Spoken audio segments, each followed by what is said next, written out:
you know, I met my husband and I fell in love with him. And I'm just gonna tell you, I love my husband. I'm not embarrassed to tell you. I love that man, right? And I only tell you that because the shit I'm about to say. Just because you love someone doesn't mean you don't see them exactly who they are. Because on paper, if you set us up, we're a perfect match. I told you, I'm 100% Sicilian. He's first generation Italian boy from Brooklyn, right? We should be perfect, but we're not, because you wanna know why? He is the nicest guy on the planet. He has the hope of a 14-year-old girl. Right? He believes everything is possible. And it is my job as a good wife to crush that spirit. You are never gonna be a 47-year-old American Idol contestant. Get that shit right out of your head. Ridiculous. On paper, we're a perfect match. Real life, not so much. Didn't matter when we were dating that he's messy and I'm clean. Crazy clean, admittedly. I have a problem, I'm OCD. I watch hoarders and clean during commercials. Because I'm afraid a dead goat's gonna fall through the television under 22 years worth of newspapers, and I will just burn the house down. That's what I will do. That's a very Italian thing to be clean. My grandmother was crazy clean. Wake up in the middle of the night to go to the bathroom, come back, your bed would be made. She'd be at you. You messy. You and the caca, so messy. Disgrazia, so mess. It's 2:30 in the morning, woman. I know, you hungry? Yeah, I could eat, whatever. We're just different in real life. It didn't matter when we were dating. Didn't matter that I have a master's degree and he has a GED. Not just a GED, he's got 2 because he sent away for an extra copy. Because it's a double major. It only matters now because we have our kid. Our son is 4 years old, right? I want to send him to preschool. My husband goes, what do you want to do that for? For that, right there. How about that?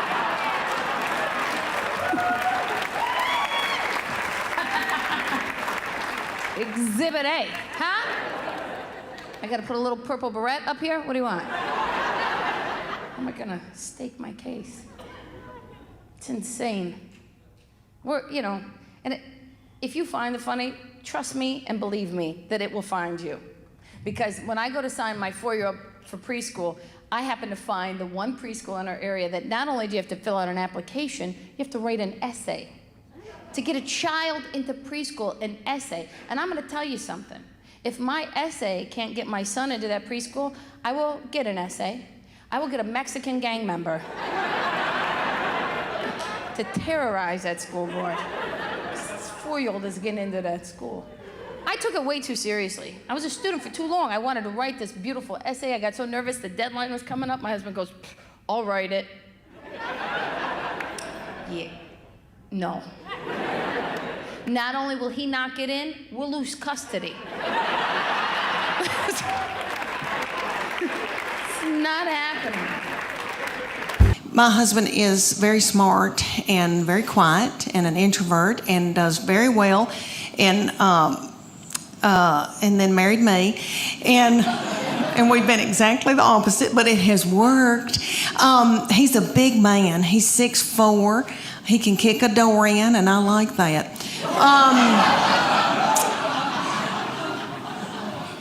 He works like a dog, and he loves a baby. Let me tell y'all that he is a baby cuddler at East Tennessee Children's Hospital. He cuddles the drug-dependent babies every week of the world as a volunteer. I know, sweet. He didn't help me with mine.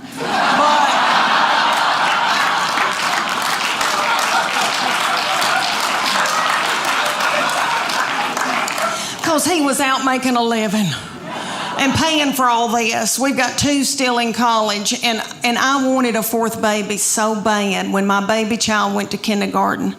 I nearly grieved myself to death. I thought, Lord, what am I going to do with all this time on my hands? I hope I don't get hooked on whiskey and start honky-tonking. And about 3 weeks into her going to kindergarten, I was like, woohoo! Woohoo! Now I can go get a pap smear without somebody sitting on my head.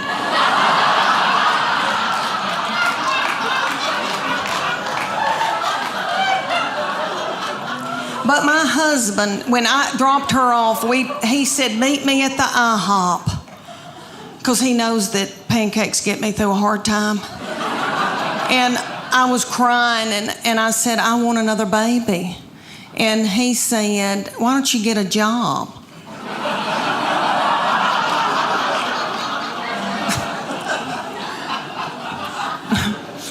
Yeah, right. So I said, I want a fourth baby. And he said, y'all are sucking the financial life out of me. So he bought me a dachshund. I had that dachshund for years. She's gone now. But let me tell you, she and I both got thyroid issues. She had cushions. I was walking her in our neighborhood one day, and a little girl came out in her driveway, and she said, can I pet your groundhog? Oh, y'all. So about my husband. All right, so my husband is a big man and is 6'4". I'm 5'8". We breed big kids. And we wanted them to be in sports and when they were growing up, and so we made them do all kinds of mess they didn't want to do. And we put our boy, when he was little bitty, we put him in T-ball. He hated it. I don't know if any of y'all have had a baby play T-ball, but for those of you who don't know, T-ball season, it's about 110 degrees outside. It's little children that are 4, look like they've got a diaper on under their baseball pants or a pull-up. The games last about 3 hours. Nobody ever hits the ball, throws the ball, catches the ball, makes contact with the ball. My baby laid in a fetal position in the outfield the entire season. He never touched a ball. Every once in a while, he'd pop his little head up and say, water. One game, it was so hot, and I told the middle one to go out and take her brother a water bottle. She was about 2.5, and she went walking out there with a tutu and a crown and a wand and her pink prostitute shoes from Walmart. She walked about halfway, stopped, got a glazed look over her eyes, pulled her little panties to the side, and pooped in the T-ball field. She really did. So I had to run out there and get a stick and flick it into the woods because I didn't want another child to step in it or think it was a milk dud. This guy, I don't know how he grew up. Like maybe they're on a budget or something. But like he come to me the other day, he's like, hey babe, can I use your toothbrush real quick? I said, what? Like, that's the option for you? Like you're thinking about it? Sick. He's like, what? It's just like kissing. We kiss at the same thing. I do not scrape off your tartar with my tongue.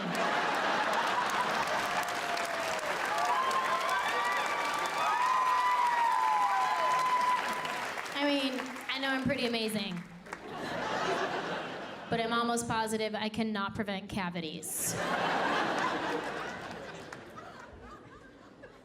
My husband likes to leave his shoes right in the middle of a walkway.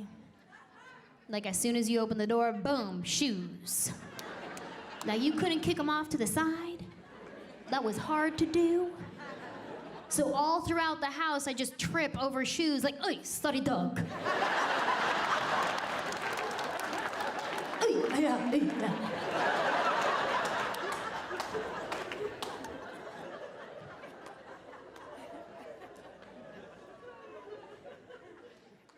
And we're still real new, so like I still try to look cute when I sleep.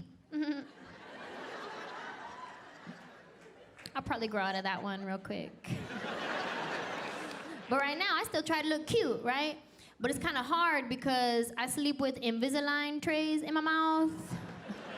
So sometimes when I wake up, my lip will get stuck to the plastic tray. I wake up looking like Fire Marshal Bill. Like full on, let me show you something.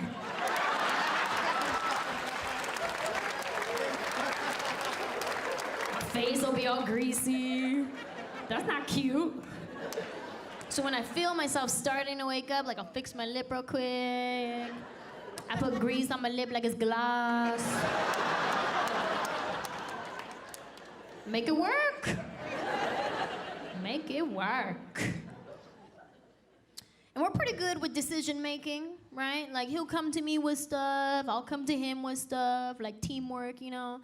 But every now and then he'll try to go off and do his own thing. Like recently we just bought some curtains for the house. And I told him, I said, when you're at the store, take a picture of them and send it to me before you buy it, right? But he forgot that part. So I came home to these gaudy Armenian curtains hanging in my house that are like 2 feet too short. I got high water curtains. Like first thing, my brother came over the house, he's like, why you got capri pant curtains?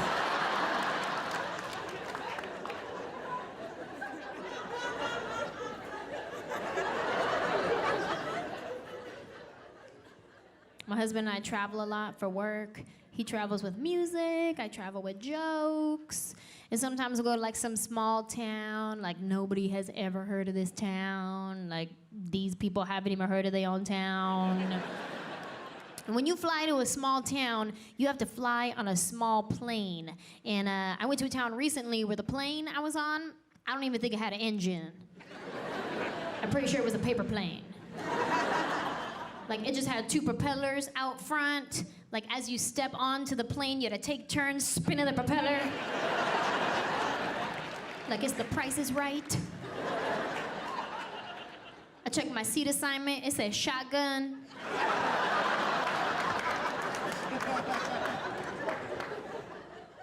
They had one flight attendant, she was wearing regular clothes and a name tag.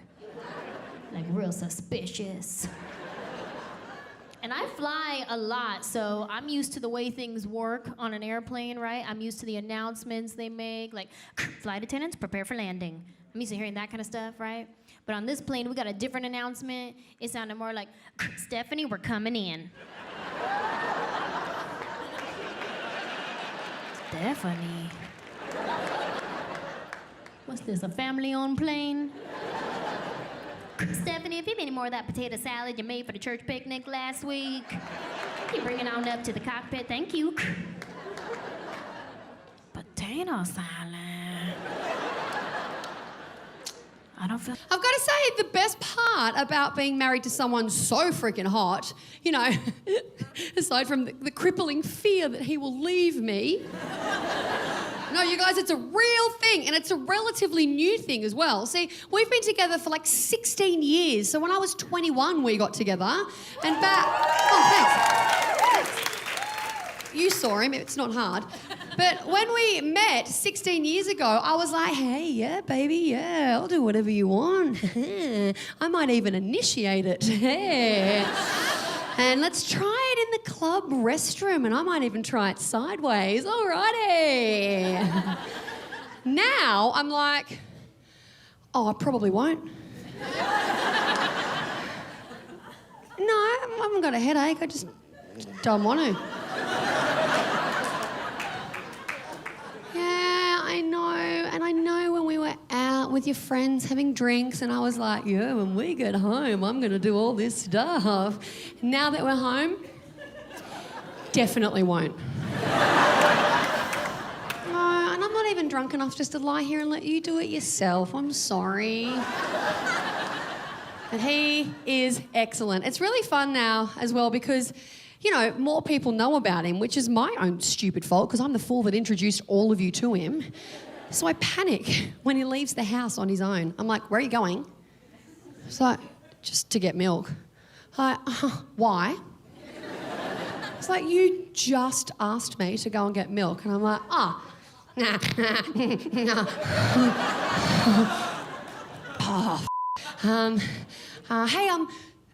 put a shirt on. I've got a shirt on. Put another shirt on. Put two shirts on.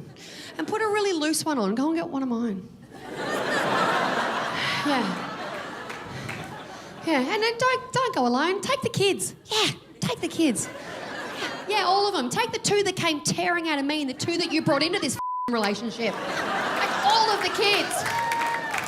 And put on some rollerblades. No one's going to want to you if you're rollerblading.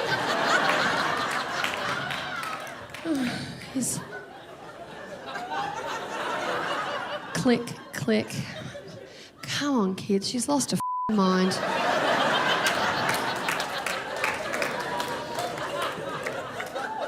Yeah, he's a good man.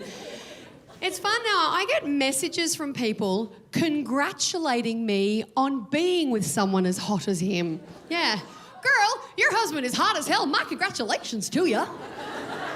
I reckon she probably runs like that. I have a fear. I have a genuine fear. I worry that we are an uneven couple. You know those mismatched couples where you look and go, how the f*** did that happen?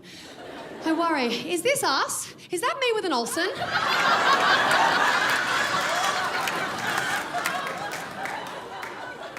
Okay. I'm not a good cook. And it's kind of embarrassing because I feel like cooking is a bragging right for men. Like, men like to brag about their wives who can cook. Like, you'll hear a guy say something like, hey, my wife, she'll whip you up something good in the kitchen. Right? Fellas, even if you're not married, but you have a girlfriend and you know that she can cook, you will brag to your boys. You'll be like, hey, yo, son, my girl, flicker the wrist. Or however you talk. I don't know how you talk, so.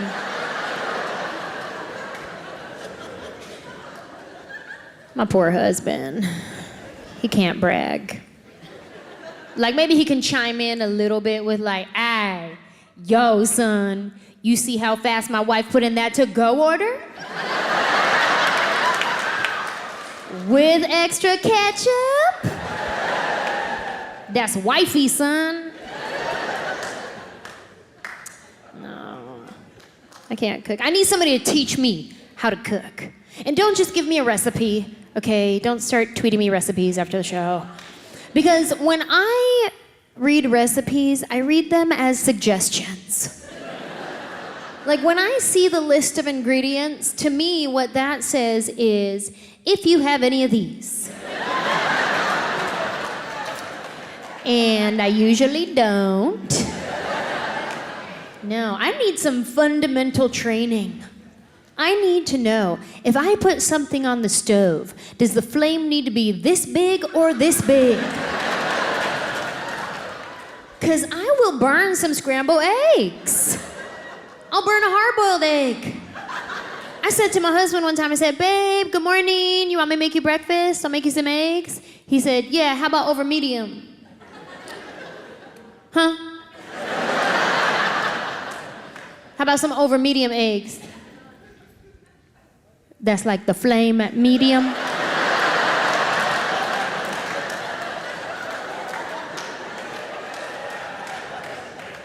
Nah, babe, you put the egg in the pan, you make it medium. Oh. Okay. Well, I'm gonna put the egg in the pan. But if it breaks, I'm just gonna scramble it.